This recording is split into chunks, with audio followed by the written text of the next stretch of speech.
Hour number 2 of Halftime coming at you right here on ESPN Arkansas. Smackdown, we got Maddie T. We'll get Phil back on here with us shortly as the storm passes through the state capitol right now. We'll go straight to the phone lines to kick off hour number 2. SEC Network and ESPN broadcaster Tom Hart joining us here on Halftime. Tom, how are you doing this afternoon? I'm fantastic. Listen, I'm a big Phil Elson fan, but the show sounds better already. I'm just saying. I'll take that as a compliment right there. He's actually on hold listening right now. He just can't talk. Yeah, he can hear what you're saying. We stuck him on hold. Good. That's even better. Well, Tom, let's just get started. First off, just want to see how are things going with everything going on with the COVID-19? Staying safe out there where you are? Yeah, staying safe. I'm here in Atlanta, and wearing a mask, social distancing. Social distancing is pretty easy for me on the golf course because my buddies are in the fairway, and I'm anywhere but. So that makes it simple. We don't have to get near each other until we get back on the tee box. There we go. But yeah, just kind of missing sports and missing where we would be right now. I would have just made it home from Omaha in the College World Series, and my favorite event of the year.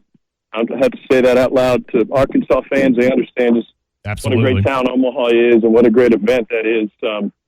So every week goes by, there's something else that drops off my calendar that shake my head and think, man, I would have loved to have been there this week. Isn't it crazy though when you start looking back at the calendar and how everything is played out? It feels like a year ago when this whole thing started and the college baseball season just was gone before our eyes. It just seems like forever ago when this whole thing happened. And like you just mentioned, we should have been at the College World Series this weekend. It's crazy to think just how much has changed and how much has went on in these past 3, 4, 5 months. Yeah, I was sitting courtside in Nashville. I was at the 13th of March, and wasn't at the. I mean, I should know this, but the Arkansas Vandy game. Yeah. When Commissioner Sankey came out and said, "Hey, we're not going to have any fans in here tomorrow," and then in the middle of that game, the Rudy Gobert news broke, and a Woj bomb dropped that NBA was shutting down, and I looked at my partners, Andy Kennedy and John Sunbold. I told them what was across the bottom line and what was going on, and we all knew at that moment. I think anybody who has a critical mind knew what that meant, even though we didn't get into it. And I just, I said to myself, guys, I was like, all right, there's 2 ways we can go with the rest of this broadcast. We can discuss everything that may lie ahead, which we certainly weren't prepared to do. We're not epidemiologists. Everybody knows that. And we can talk about what's coming. Or, given that this might be the last SEC sporting event of the year, we can just sit back and enjoy it and watch what Mason Jones can do and see what this team can do. And so that's the direction I took the broadcast. And I'm glad we did because I didn't think we'd be sitting here today in late June with that being the last event and nothing else. But it is what it is. Well, hopefully we're on the uptick for a college football season, and you've seen the different COVID cases that come out with the different schools around the SEC. I'm just curious from your standpoint. A couple of weeks ago, I was fairly confident that we would have a football season. I still hold some confidence that we will. It's just going to be unlike anything we've probably ever seen or ever will see again. I'm just kind of curious, where do you think? I mean, I feel like there's going to be a football season at some point. Curious what you think. I talk to decision makers on a weekly, if not daily basis, coaches, administrators, staff, executives, in the TV industry. And the answer is nobody knows. Yeah. People are hopeful, but nobody knows. And I think being a glass half full guy and seeing everything that programs are doing, I think we start on time. I think that could be a huge celebration if we do. And I am not in a position to speak about attendance and what that would look like. My focus is let's just have the games. Let's start with the games and work out from that epicenter and see what else we can pull off.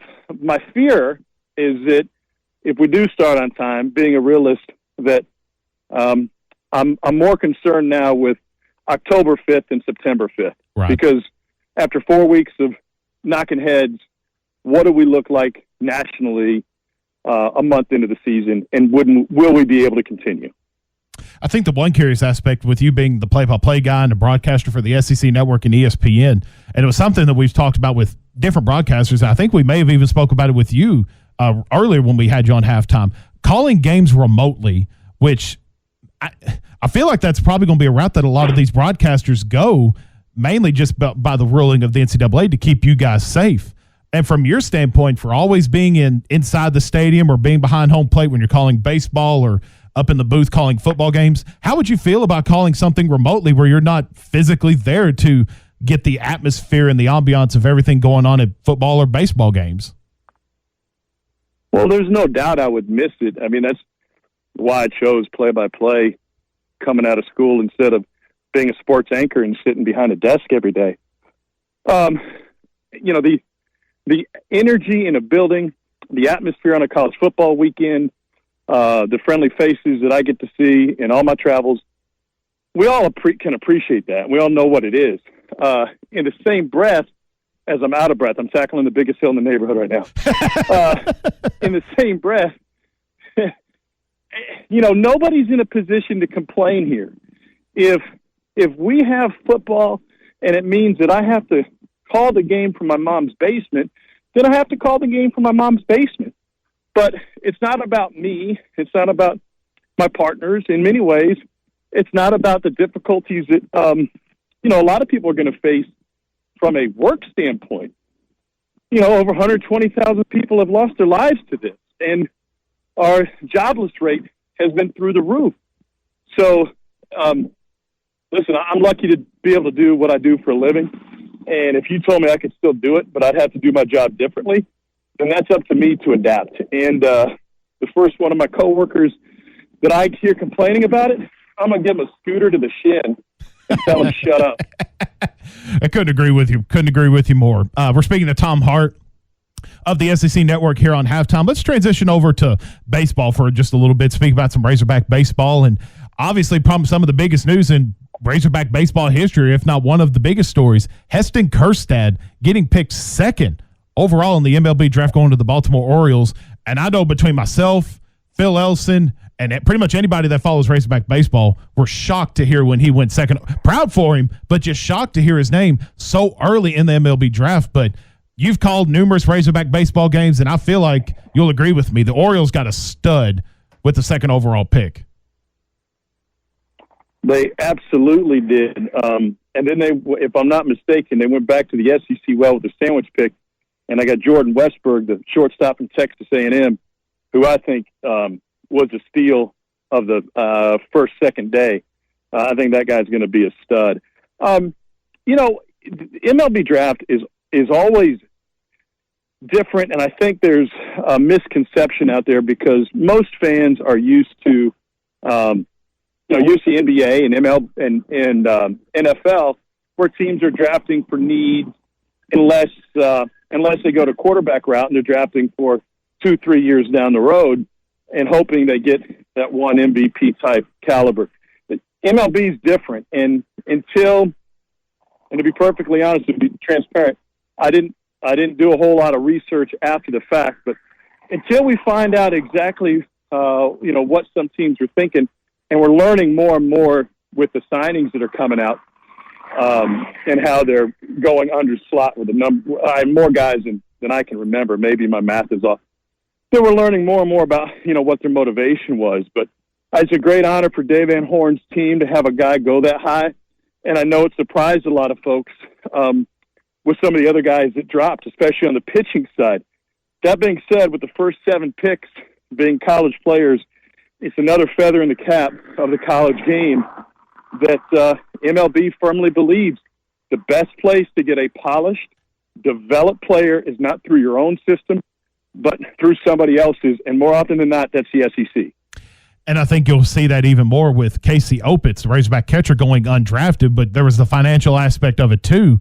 But when you look at Casey Opitz, and Kyle Peterson mentioned this during the draft as well, Casey Opitz could go sit behind home plate for any major league team right now and be the catcher for that team. Now you get Casey Opitz coming back to Arkansas for another year, improve on his draft stock possibly. But when you look at Arkansas next season, with the amount of freshman talent that's coming in or the high school signings coming in, you add in the transfer talent, and then you add in Casey Opitz, who will undoubtedly be the team captain of that team, the vocal leader, and just the overall leader for that team. Arkansas baseball next year, it could be something special, kind of similar to what we might have even saw in 2018. You're right. I would say, and I do not disagree with you, but you're going to have to pull the telescope back a little bit. You know, I looked at Gainesville, where Florida didn't have a single player drafted, and they got guys like Tommy Mace that were, you know, in terms of first rounders, they had guys like Tommy Mace able to turn down money. They had other guys turn down money, and they're going to be loaded.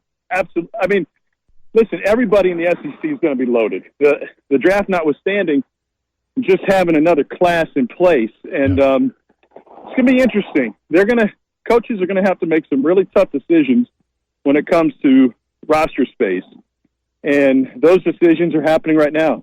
And it's uncomfortable for the players because there's a lot of families getting phone calls, you know, this time of year saying, hey, we don't have room for you like we thought we were going to. I personally think it's better to bite the bullet and make those phone calls now than get a kid on campus, have a crowded locker room, and have guys unhappy that they're not getting ABs or not getting innings. But I don't, you know, those coaches get paid good money to deal with those problems. They've got very talented and dedicated staffs. It's just another example of how people are going to have to do their jobs differently going forward. And as long as we have baseball, man, I'll be thrilled. And I think when you look at the game of college baseball overall, when you just take out that aspect, the aspect of kids having to transfer because of roster size and different things like that, the overall game itself, when you factor in who's coming back, like you just mentioned with Florida, the same could be said for Arkansas and any SEC baseball team. The overall competitiveness of college baseball, SEC, Big 12, whatever it is, college baseball is going to be fun to watch next season. It's going to be awesome. And there are going to be other areas of amateur baseball that see a boost from this. You know, I think the junior college ranks are probably going to end up with more talent than they've had in a long time. But it's going to create a backlog. So it's not just next season. You know, guys that are draft eligible next year that are going to see an absolutely loaded class, they could very well make the decision to stay in school for another year. You know, whether it's a draft eligible sophomore or, you know, a junior that's not, you know, going to fall outside the top 10 or not see his money met. So there's a lot of different elements to this that, quite frankly, I don't know that we're really going to appreciate until we get in the middle of it. You know what I wish, guys? I wish that there was just we could just have a clean break from the virus, obviously, and start over. And in that scenario, with these swollen baseball rosters, I wish like heck we could have had a exhibition season of 10 or 12 games throughout the month of September. You do it in conjunction with a home football weekend. You bring in a non-conference opponent, say Oklahoma State or Oklahoma. And, you know, we know what that crowd would look like at Baum Stadium on a Friday night of a football weekend. It would be awesome. You could do it again Saturday afternoon before the game that night. And then you would get competitive at-bats against another team for your upperclassmen who are going to be battling against the incoming freshmen, and everybody have a better feel for where they are and who's going to get the playing time. And then you can make an informed decision of where you might end up after the semester. But, you know, that's pie in the sky wishful thinking on my behalf. Got a couple more minutes here with Tom Hart of the SEC Network. We got some news break earlier this week with the SEC Nation. Paul Feinbaum and Marcus Spears will be longer on SEC Nation. Jordan Rogers is set to be joining the show, and you know a lot of these guys better than me and Phil and anybody else. He did what? Do what now? He's not going to be on my game anymore? Is that what you're telling me? That's what I read online, where he's going to be on SEC Nation now. I'm just kidding. Oh, don't scare me. He's scare me like that. Come on, Tom. You're getting me. No, but I'm just who do you think will be the other replacement for that show? Oh, I don't know. I am the last person that finds out about a lot of that stuff, and I'm the last person that needs to know. I love the way that show has grown over the years and become, such an important part of our game day on the SEC Network. I think it was last year they were at Arkansas. Did I make it to Arkansas last year? Might have been 2 years ago. But anyway, I don't know who that last person would be, but I know they've done a great job. And absolutely. I know people are going to miss yelling at Feinbaum.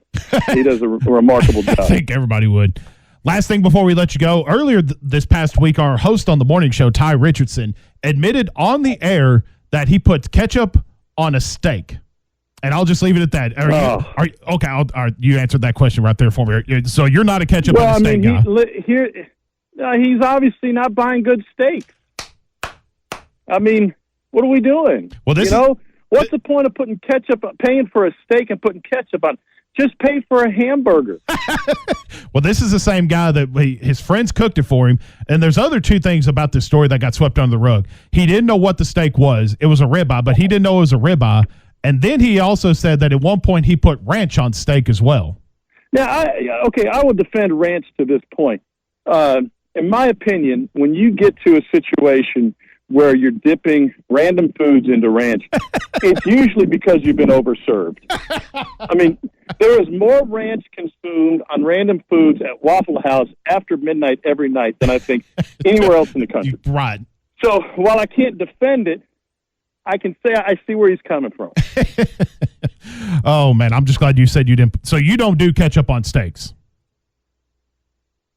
No, Smart I have man. a job. I have a paycheck. Who does? No.